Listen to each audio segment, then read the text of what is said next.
Hello, hello, and welcome. Today I have a short lesson to talk to you about using just an absolutely wonderful story, Rabbit Snow Dance. This is a lesson that I have used countless times, but this year I did go ahead and update it to just make it a little bit more of a challenge for my students. So go ahead, grab your pencils, grab your paper, take your notes, and let's jump right on into Rabbit Snow Dance. Just a wonderful folk tale from the Iroquois League. Let's jump right in.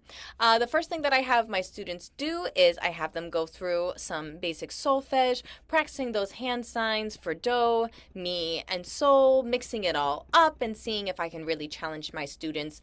But again, this is for probably kindergarten through second grade, so not a ton of solfege is going to be needed for this wonderful story, all right?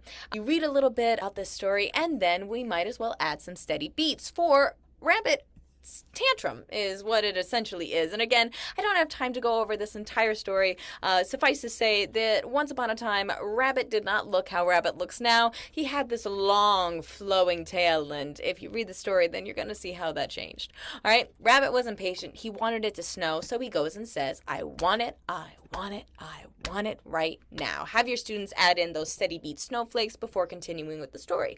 In the story, there is one phrase that gets used a lot, azikanapo, and that means great big snowflakes, great big foot-wrapping snowflakes. All right, so for this next part of the story, you'll need two rhythms, tas and titis. And then you're going to have your students do a simple rhythm analysis for I will make it snow azikanapo. Now, if you're like me, you're sitting there going, wait, Leanna, is this in 3/4 time? No, it's not. There are quarter rests, so that's another thing that you can be using to talk to your students about this. Titis, tas, quarter rests. All right, continuing on with the story, but we just went over those solfege, so can we do it one more time? Give our students a little bit of a review before adding it into our song. I will make it snow, azikanapo. I will make it snow, azikanapo. Adding in those words. Again, it's simple, it's effective. What I love is for students that are a little bit more hesitant to sing, I make sure to put this in their bodies. They stand on their tiptoes for sol, they stand up tall for mi, and then they get down low in a squat for do. If that helps your students too, awesome. Then we keep on reading. Then we want to get our students, especially those who have been sitting a bit, up and moving a tad. All right, so can they go ahead and drag the animals to the box that makes the most sense, right? Where are we going to put beaver? Where are we going to put moose? So on and so forth. Again, what I always make sure to do is they can only touch what you want them to touch. Because if you've ever used a smart board or just had your students touch things that you didn't want them to touch? Yeah, you know what I'm talking about. All right, go ahead, have them drag those animals, continue on with the story, and then we really want to get up and give them a movement break, all right? So what's happened in the story so far is Rabbit saying, I want it to snow, and everyone else is going, it's summer. We can't do that. And Rabbit's going, no, it's fine. I know a song, and I'm going to sing this song about azikanapo, about these snowflakes as big as foot wrappers. Again, all the animals are going, Rabbit, that doesn't sound like a good idea. Rabbit doesn't listen, and he starts drumming while he does it. And as he's drumming, it starts to snow. So we're going to do a snowy rhythm movement break, all right? They're going to need tas, and they're going to need titis, but they will also need half notes. This is how I teach it for my students, ta, and also whole notes, ta. But that's also a little tough, and it's a little abstract. So I like to put it more into their bodies because each rhythm we will go over has a different movement. For the whole note, the ta, they have to go down, touch their toes, and come back up. All right? For the half note, they're going to sway side to side. Ta. All right, so then we put it into their bodies, and they're going to be bending down for the whole notes and coming back up. And what I do is this can be something that you're doing with your students, or if your students need a bit more of a visual, then you're tapping along. Snow, snow, so on and so forth. Ice, ice, and then you mix them together. Can they do the half note and the whole note, still having them up, still having them moving, now also having them chant. Maybe in between you have them also do some singing for I will make it snow. But so far, we're still only sticking with whole notes and half notes to start.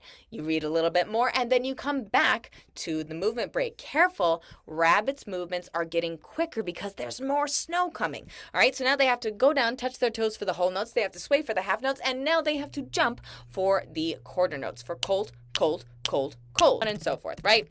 Each time making it just a little bit harder, mixing up more of those rhythms, but trying not to put too much on them at once. Because again, sometimes you're looking at a bunch of kindergartners who are doing the snow when it's ice and the cold when it's, you get it. All right, you read a little bit more. The movements are getting even quicker because now there are some tiptoes for those titis, for those eighth notes on chili, chili, chili, chili, so on and so forth. And with that, you continue with the story. I'm not going to ruin it with you, but let's just say that there are some twists and turns along the way. So fun, so engaging, so effective.